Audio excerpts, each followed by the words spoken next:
Welcome to Old Path Ministries and our study through the book of 1 Samuel. We'll conclude the book today. We have chapters 30 and 31 in front of us. And before I move on with this, I think I mentioned it last week. I'll probably mention it next week as well, because we are able to reference it as 1st and 2nd Samuel. And that's simply because it's divided up that way, because 1 Samuel ends with the death of Saul, and then 2 Samuel will deal with the reign of David as the king over Israel after Saul. But if we were to look at it in a Jewish Bible, and one that's used today, it's the book of Samuel. So it's all of it, and it's both of the books combined as one. So we want to make sure that we understand it as a continuing narrative. And really, if you look back on it, and it's probably a good time to recap this, maybe do it now rather than at the end. But when you take a look at the whole progression of this book, remember, up until chapter 8, we don't hear a whole lot about kings. And we really kind of look more at the life of Samuel and his interaction with Saul and with David.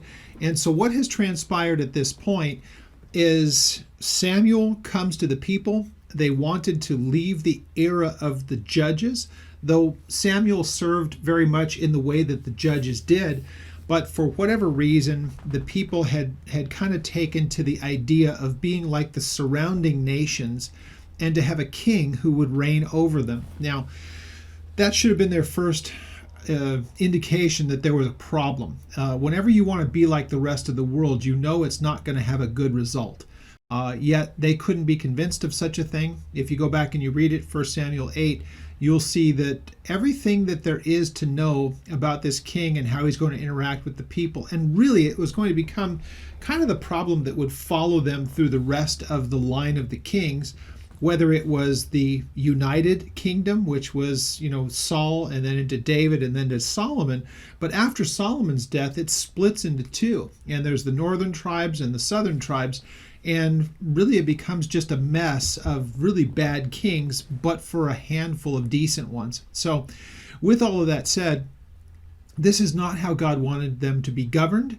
And unfortunately, they could have had it work this way, but it's such as human nature that man tends to be rebellious. And so if you will relegate the leadership of your nation to ungodly people, the results is catastrophic, even when it has to be the one nation that God had ever recognized as his people, as a nation of people.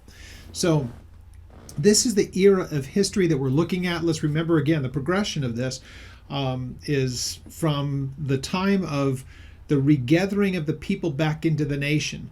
There was the servitude that took place of the sons of Jacob after Jacob had died and after Joseph had died.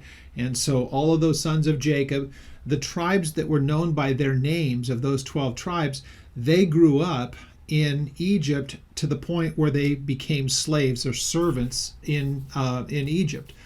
What happens from that point on? God raises up that man as he had promised to do, looking all the way back to Genesis 15, that God had told Abraham that you're not only going to have a line of people that will come from you, generations of man will come from you, and yet the sons that will be born to you, from Abraham to Isaac to Jacob and to his sons, they would eventually come back after their captivity. So yeah, chapter 15 talks about the captivity of the sons of Jacob in Egypt. And then God raises up Moses. Brings them back up to the very precipice, but ultimately it is Joshua who leads them in. And going all the way back to Abraham's time, his descendants had never occupied the land, and they were never the residents of the land. But all the way back again, chapter 15 of the book of Genesis, God makes a covenant with Abraham for two things. One, it is through him and through his through the generations that will follow after him. He's the beginning of a generation. And so the children of Israel are born to Abraham. He's the beginning of these things. And so the promise is that at some point in time, not only will the people who are a covenant people to me, your descendants, but then also the land I'm going to give to you. So it's a dual covenant. It's a covenant to the people known by his name, the Jewish people, and to the land that he had given to them, and it remains to this day. So After being out for 2,000 years, they were brought back in the middle of last century, and God has his people once again in the land that he had promised to them back at the beginning, all the way back to Genesis 4,000 years ago. That promise is still in place today. So that kind of brings us to where we are here. They bring them into the land, and Joshua does well to lead them. But after Joshua, there really isn't anyone. They go through that line of the judges, and it goes on for a few hundred years. And then finally it gives way to the nation being very much adrift and in really bad shape spiritually. So clearly they are, because they're not really hearing from God the way that they should. And so they demand a king. Ultimately, chapter 8, as I had mentioned earlier, Samuel is the one who God says to him after their initial rejection. Samuel says, you don't want anything to do with it. Here's what he's going to do. And after he warns them, the people still said, yeah, that's fine, but that's what we want.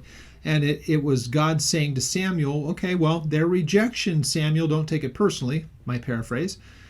Don't take it personally, because their rejection is not of you. Their rejection is actually of me. So with that being said, then we get to the point of where we are currently. We're in that line of the kings. So the first one, King Saul, we're going to come to a close of his life. We already know from our study last week that God once again tells him or communicates it to him. I believe, you go back and look at it. It's very complicated, I guess you could say. People will question whether or not the whole incident at Endor and them going to a medium, was it really God speaking through Samuel, or was it a demon? There's both sides of that discussion. But what we can do is definitely say, however that was communicated to communicated to Saul, it is everything that he already knew, and it was already told to him. The only thing he didn't know was what was going to happen to him as far as his engagement with the Philistines. And with that being said, we know the outcome of that too, because he was told even at that. God's done with you. I've told you this, whether it's Samuel or not. Again, go back and watch it. It's just too much to get into right here. But the message comes back to him. God has removed the kingdom from you. He has given it to David. And not only are the Philistines going to be able to overcome you, you're going to die in this battle. And so that's the news that's given to him. Now we know when that battle was going to begin, that David is brought to the king there of the Philistines, and he was ready to go in. We still are, we piece together trying to say, what do you think David would have done in that battle? Doesn't matter. We don't have to know that. Instead, David is told, go back to Ziklag. And so I'll put up a map here, and you'll be able to tell where Ziklag is. And ultimately, David is going to go back to the place that was given to him for him and for his people. And they're going to come to find out that there were some things happening in their absence. And that's what we'll pick up today. So chapter 30 is part of a parenthetic of chapter 29 and 30, which is the things that happen after what was told to Saul, because you pretty much could take chapter 28 and put it right up to chapter 31, and you don't miss anything, right? It's kind of an interval, chapter 29 and 30, of David was initially part of this battle that would go on, and yet because of internal fighting among the Philistines, they didn't want David anywhere near it, for fear of him maybe turning on them during the course of the battle. So the king tells them, you guys go back to where you came from, and that war is going to take place between the Philistines and between Saul, that we pick up in chapter 31. What we get here in chapter 30 is David going back and going to find out that things have really turned very bad for him and for his 600 men and for their families and their lives and all of that. That's what we pick up in chapter 30. So I want to start there. We begin at chapter 30, and we'll pick up that narrative about what happens next. So chapter 30, let's go ahead and have a word of prayer, and then we'll look at the text. Father, we thank you as we come to your word. We pray that you would minister to our hearts and our minds and our understanding, why we should care about these things and why do they matter, understanding this bit of history, and the things that we can glean from this, and the idea of a man who can lead as a king, who's tender towards the things of you and your heart, and that he's willing to hear from you, and the also the understanding that a people who are dedicated to you are really one and the same, and that understanding of our belonging to you should make us all on equal footing. We see all those things in David and how he leads, and we see it as great contrast to Saul and the way that he handled the things that he did. These men are such different representations of what it is to walk rightly before you, and may we learn from both of them the things that we should do and the things that we should avoid. We thank you and we give you all praise in Jesus' name. All right. Chapter 30 begins this way. It says, "Now it happened when David and his men came to Ziklag on the third day that the Amalekites had invaded the south, and Ziklag attacked attacked Ziklag and burned it with fire." So verse 2 says, "And they had taken captive the women and those who were there from small to great, and they did not kill any of them, but they carried them away, and they went their way. And so David and his men came to the city, and there it was, burned with fire, and their wives, their sons, and their daughters had been taken captive. So David and the people who were with him lifted up their voices, and they wept until there was no more power to weep." And it says that David's two wives, they had also been taken captive in verse 5, and then verse 6. "So David was greatly distressed, for the people spoke of stoning him, because the soul of all the people was so grieved, every man for his sons and for his daughters. But David strengthened himself in the Lord his God." Very, very important passage in verse 6. Because, again, it's just the day-to-day of things in that part of the world and at that time, and the wars and all of those kind of things all going on. But what ends up happening when people are genuinely troubled by circumstances, they even turn on their leader. No reason for David to have been turned on. I don't know that he could have been shown to have had a choice in the matter. That if the Philistines are going to war, how's he not going to go with them? But grief overcomes these men, and they're threatening to stone him. Now, let's draw a contrast between David and between Saul. Remember, by the time that Saul goes so far out of his way to offend God as to go in and see a medium, by this time Saul would have clearly done something completely different than what David does here. So Saul was in a place of, I guess you could just say, spiritual disease. And we know that he had been troubled for a very, very long time. He made his focus of that real hatred, David. That became his focus. And so what we see in this scenario here, David is deeply distressed, not only for himself and for his wives being gone, but also for his men and the grief that was going on. Everything is gone and the city is burned. So David does what Saul never, ever seemed to do. We know that Saul would do lip service. Remember, when the Philistines were gathered, he was really troubled. And so he tries to find out from prophets. He comes before the Lord. He probably, for what's left of a priesthood, he tries to determine God's will by the pieces, the Urim, and nothing's coming back. So that's what leads him to the medium. So rather than say, well, why isn't God communicating to me, and then making himself right before God, he doesn't even have the presence of mind to do such a thing. David is a contrast in this, because look at what it says. The men wanted to stone him to death because turn on your leader when things don't go as they're supposed to. What does David do? He's got options here.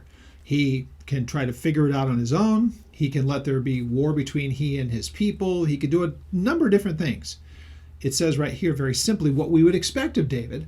He strengthened himself in the Lord. Great. So that means he gets to the point where he's saying, in his own heart and mind, this is for the Lord to do. And so I'll consult with him. I'll look to him. What should I do? We know that because the very next verse tells us that. So look at what he does. David said to Abiathar, the priest, Ahimelech's son, please bring the ephod here to me. And Abiathar brought the ephod to David. And so David inquired of the Lord, saying, shall I pursue this troop? Shall I overtake them? And God answers him and says, pursue, for you will overtake them, and without fail you will recover everything. You'll get it all back. Now, notice what David does also.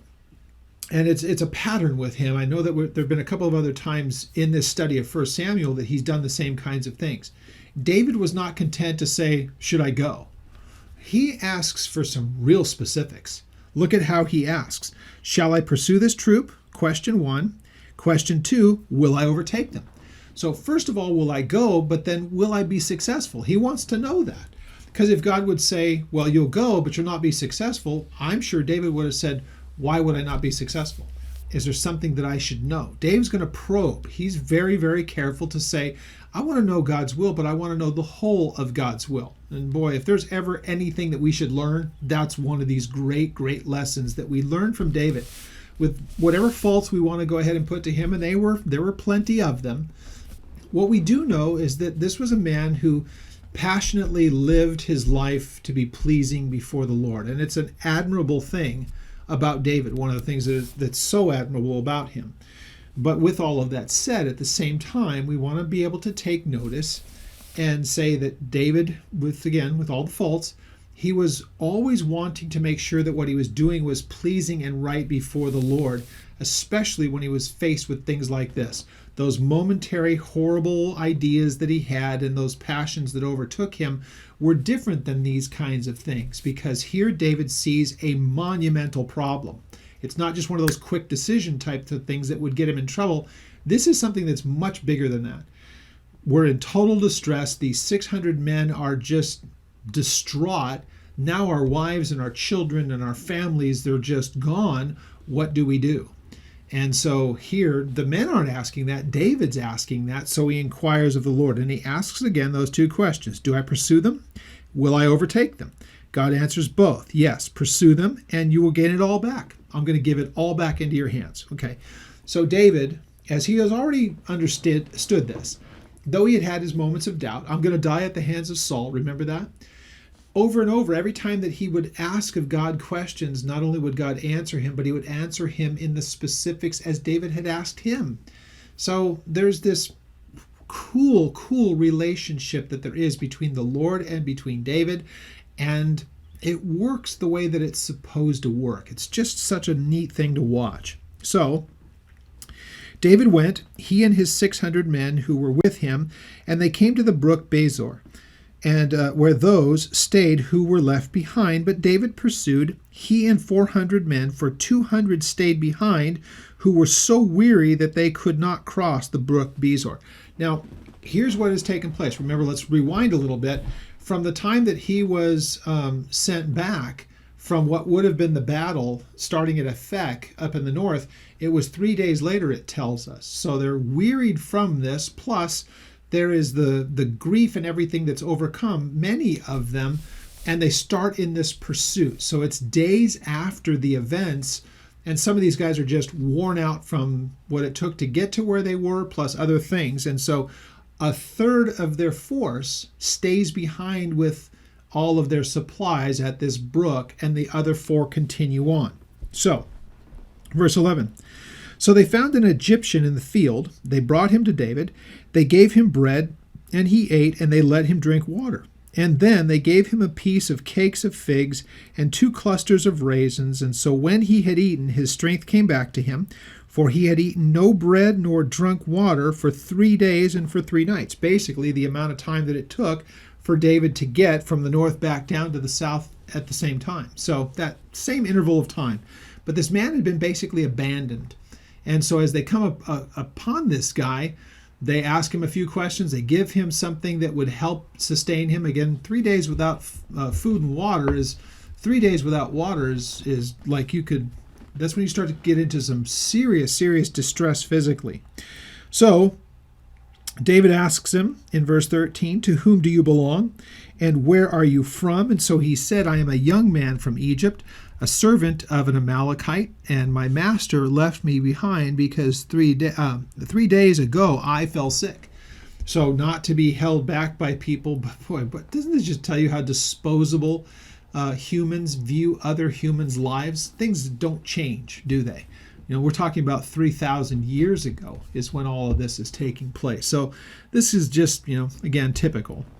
So 3 days ago, he had fallen sick, verse 14. So we made an invasion of the southern area of the Cherethites in the territory which belongs to Judah and of the southern area of Caleb. And so we burned Ziklag with fire. So important that we recognize where this is. There's going to be a map that I'll be putting up.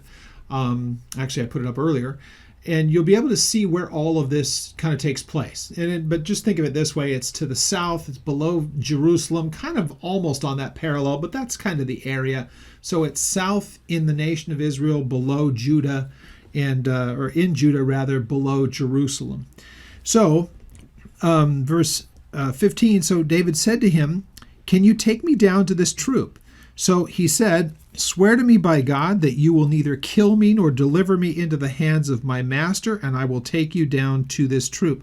Now think about it. David's already been told, you're going to overtake them and you'll get everything back. So David has no ill will towards this person. Fine, he's already given him food and water. He's not going to do anything different to him. So, of course, that would be the agreement. Verse 16, "And so when he had brought him down, there they were, spread out all over all the land, eating and drinking and dancing, because of the great spoil which they had taken from the land of the Philistines and from the land of Judah." So their things were more than just Ziklag.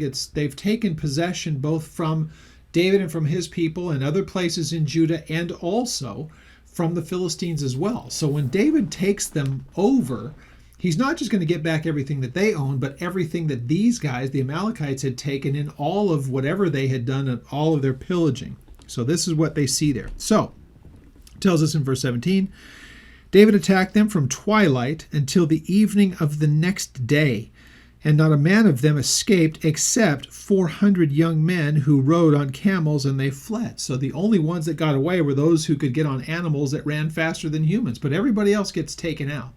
So God does exactly what he said he would do, gives favor to David. They're able to find these people, rout them, and then take all of the possessions back. So David recovered all of that the Amalekites had carried away, and David rescued his 2 wives. Nothing of theirs was lacking, either small or great, sons or daughters, spoil, or anything which had been taken from them. David recovered it all. Then David took all the flocks and all the herds that had driven before those other livestock, and he said, "This is David's spoil." So he makes a claim of it. Now, you'll notice what he does. It's not as much that he gives it or takes it for himself, but it's, guys, get back what belongs to you. But you're going to see that what he ends up doing is send all these things to needed areas throughout the territory. So David says, "I'm going to take this," but then he gives it to the people. You'll see. Verse 21. "So David came to the 200 men who had been so weary that they did not follow David, whom they also had made to stay at the brook Bezor.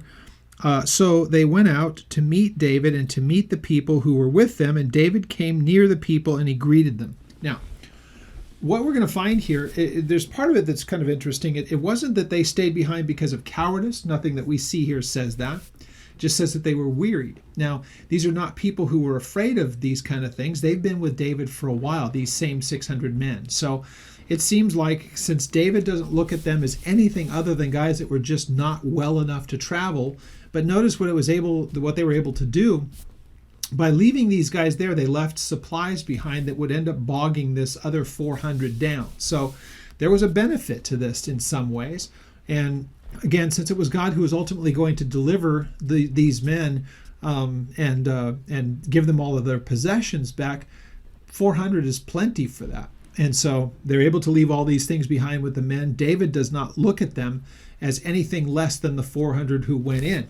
Now, the 400 who went in looked at these men different, but, there's humans being the way that they are.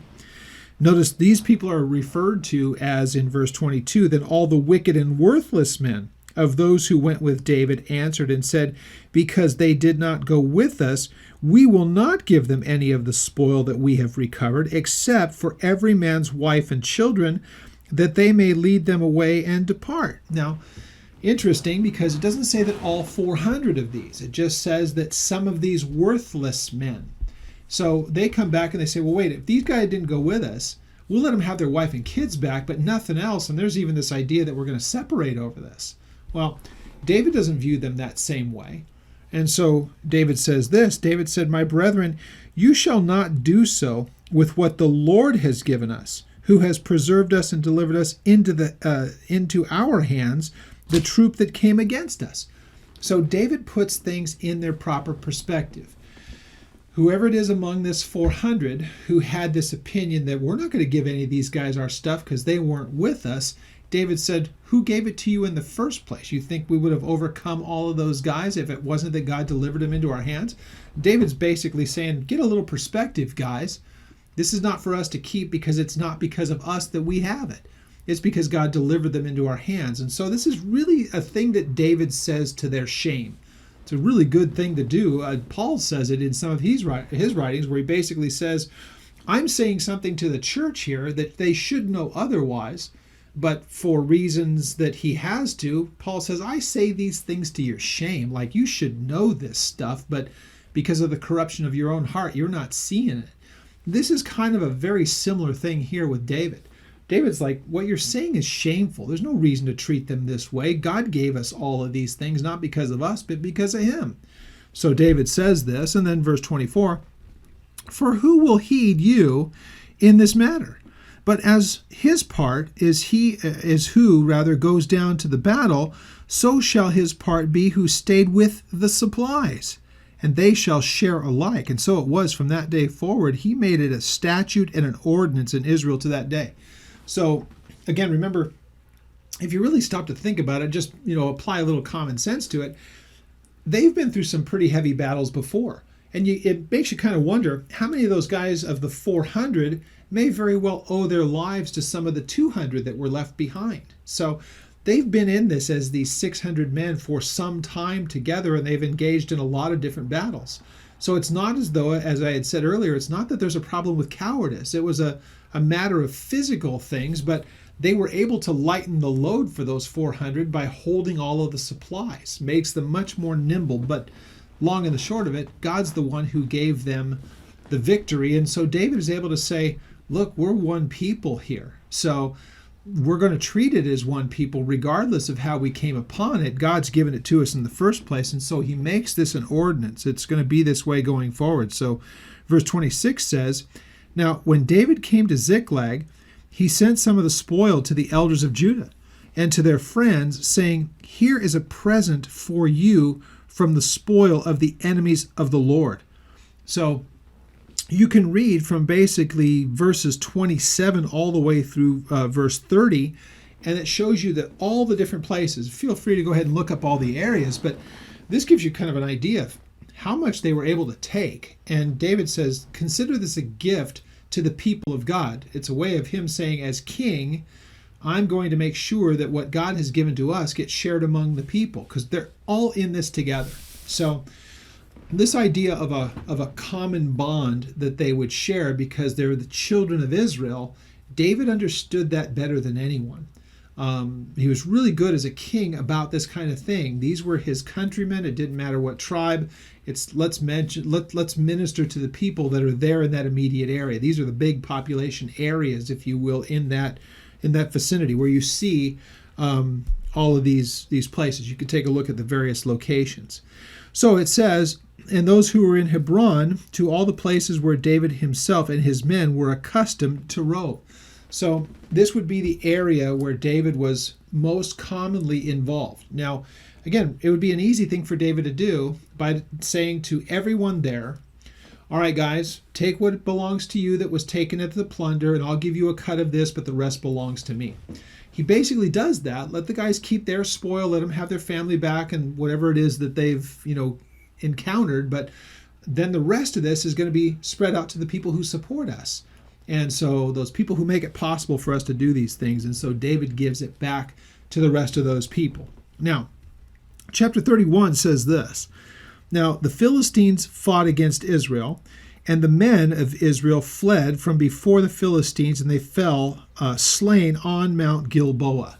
So, remember how I had said you could take chapter 28 and then move it right over to chapter 31 here, and you don't really miss a beat with this.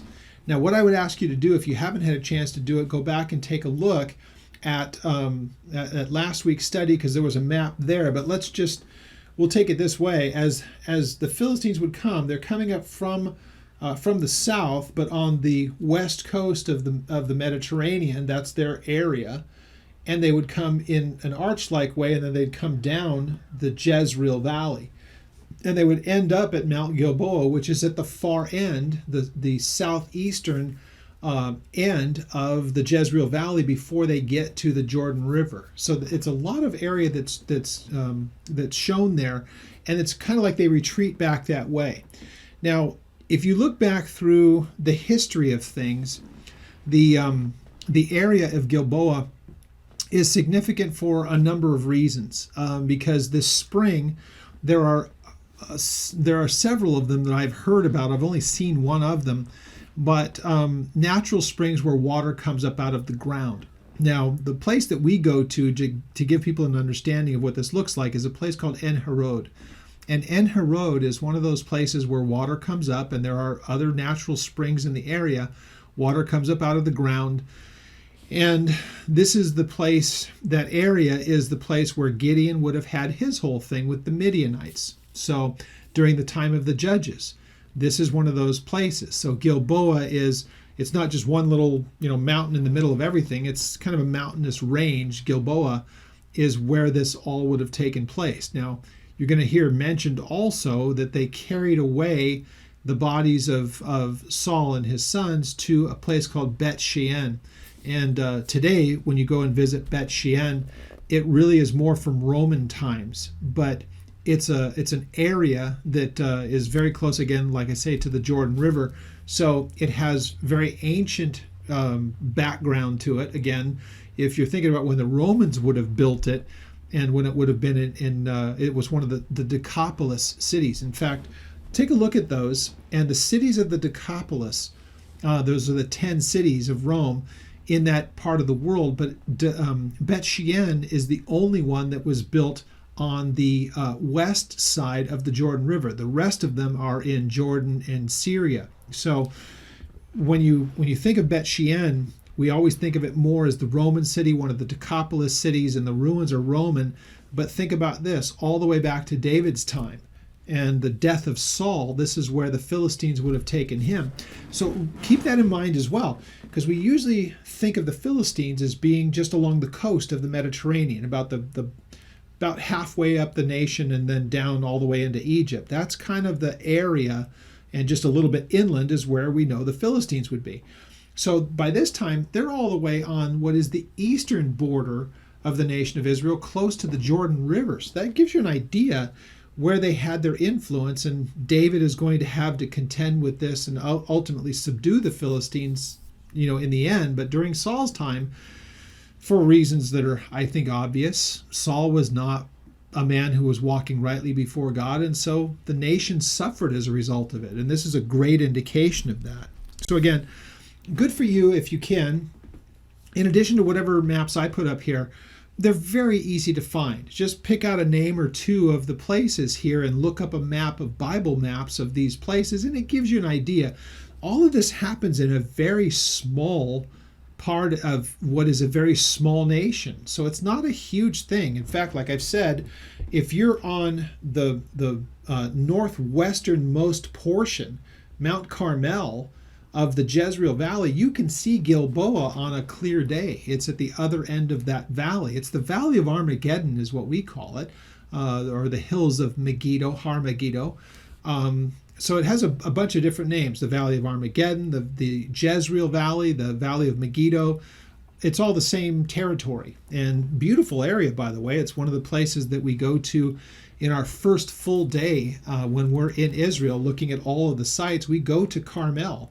And if it's clear, we'll point out where Gilboa is, and we'll point out a number of different things. You see more from Mount Carmel of Bible places than you might otherwise think. So, little thing here, if you're ever interested in going to Israel, contact us. Let me know through the ministry website. You'll see it at the end of the video here.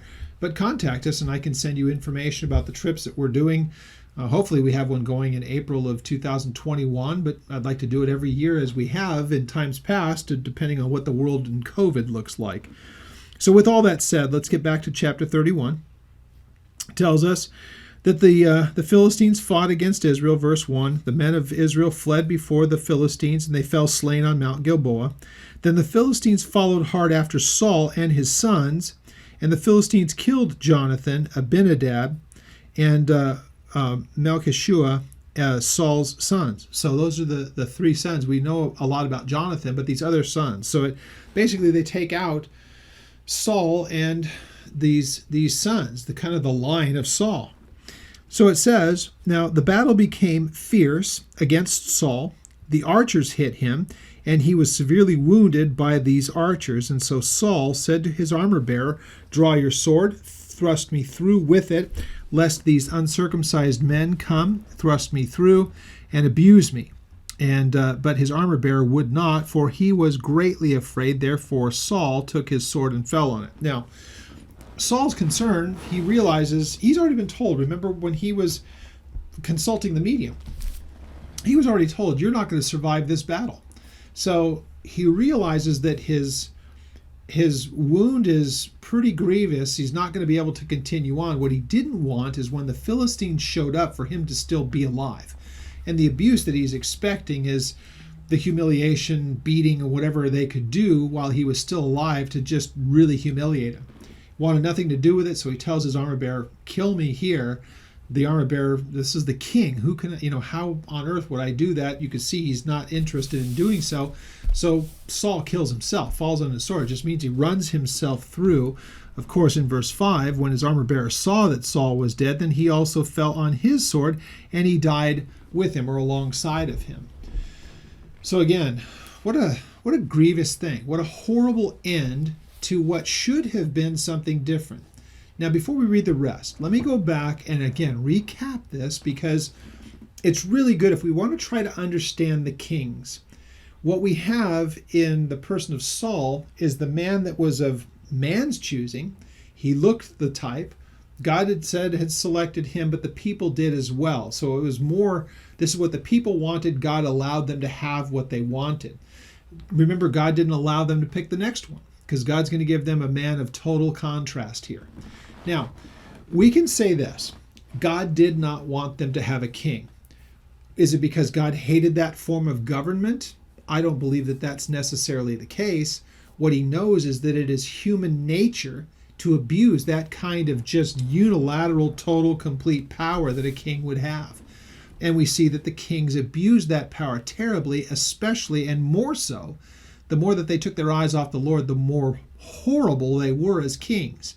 And of course, God knows that, tries to demonstrate that for them in the person of Saul. Again, they wouldn't have any part of it. David would be the total opposite to him in just about every conceivable way. Again, was David a person who was driven by passion? Yes. And usually that would be things where it just happened, that spur of the moment kind of things. He's overwhelmed, he's overcome, he does what he does, he's sinful, all of those things, absolutely. But David's different, seemingly, when he has time to deliberate through these kind of things, when it's not the personal things, but the national things. He just does a very good job of consulting and waiting on the Lord and wanting to be pleasing to him and walking with him by faith. David does that very, very well, and it's impressive and instructive for us to see. So with all that being said, we see David doing the total opposite of the things that Saul would have done. So in this case, Saul wants nothing to do with dying or with being alive when they come to get him, so he puts himself to death. And this comes to a close. A man who had every potential. God, it says at one point, God was upon him. The Spirit of God was upon him. He was able to do things empowered by God.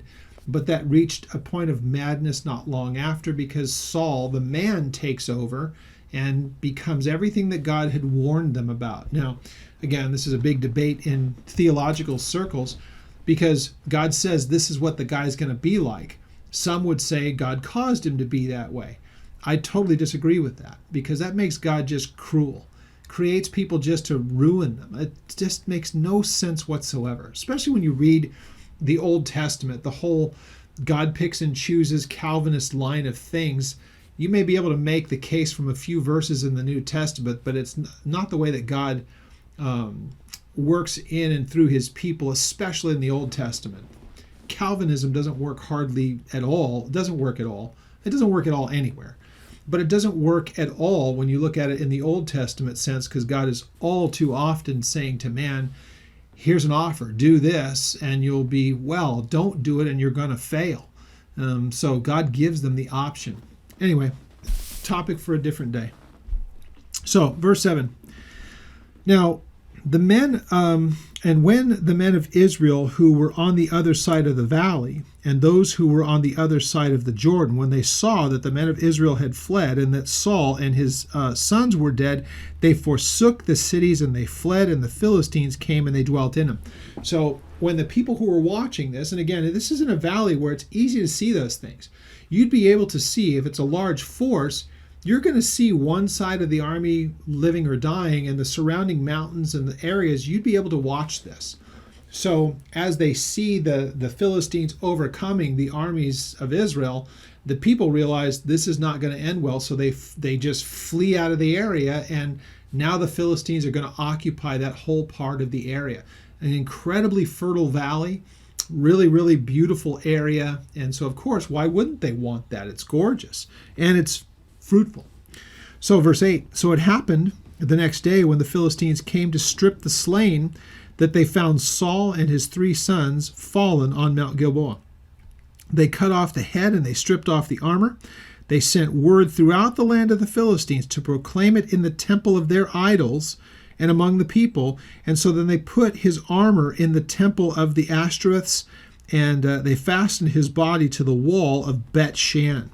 So they make a mockery of the king of Israel. And again, this is a on again, off again type of thing. Because remember, they had captured the Ark of the Covenant during battles. The Philistines did, again, under Saul's time. And of course, God has allowed things to happen in the nation of Israel because of their waywardness against him. But also, at the same time, God's not going to be mocked. So when they decide to put God, the Ark of the Covenant, on display in the presence of their gods, it doesn't work out so well for them. It's an embarrassment to them. So with all that being said, they once again, this would be a real provocation, and it's intended to not only embolden the people of the Philistines that, hey, we've overcome. Look, we have the armor of the king of Israel, and we have all of these things, and they did so in the way of worshiping and giving the glory to the gods of the Philistines, gods small g. And so this is, if you will, kind of a PR win, big win for the Philistines.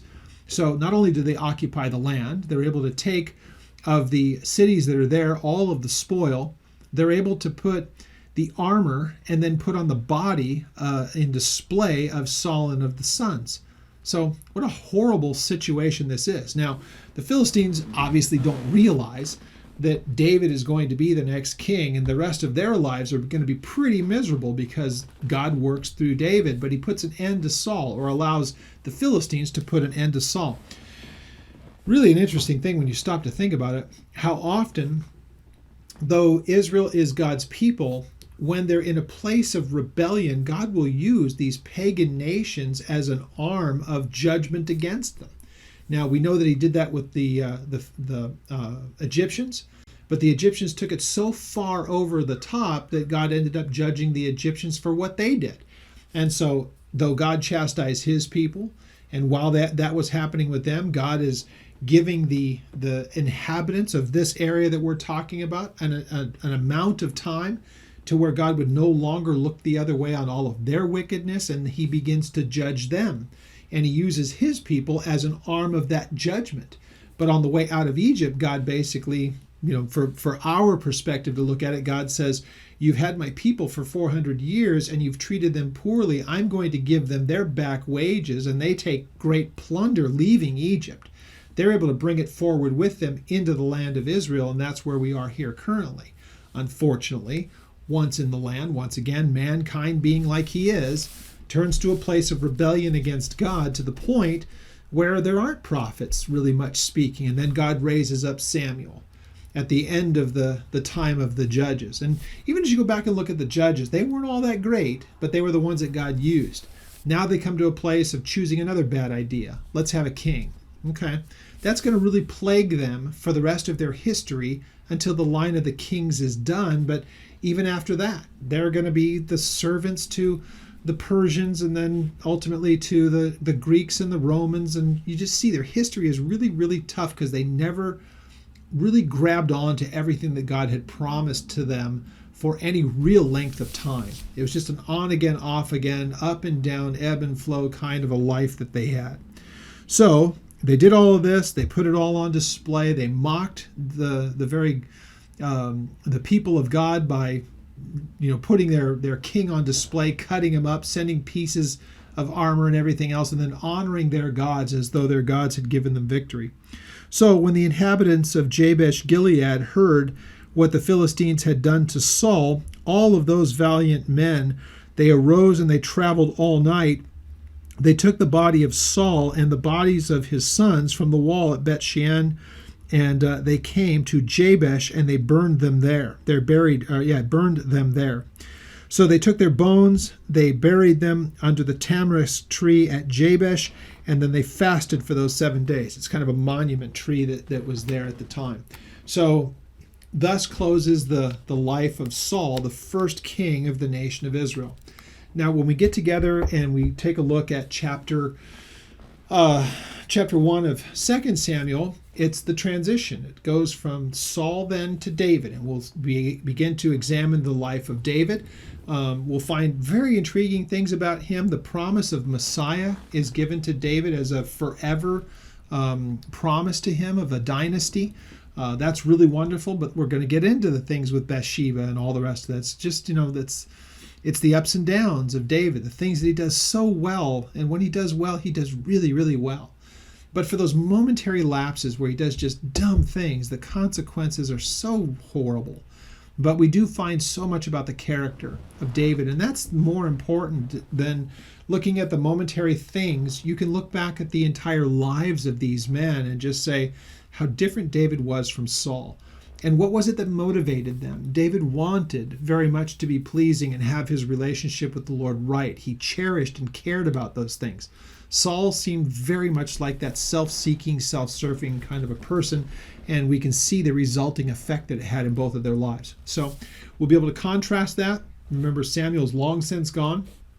So this passage, or these passages in 2 Samuel, is actually the life of David, anointed by Samuel while he was still alive to be the king over Israel.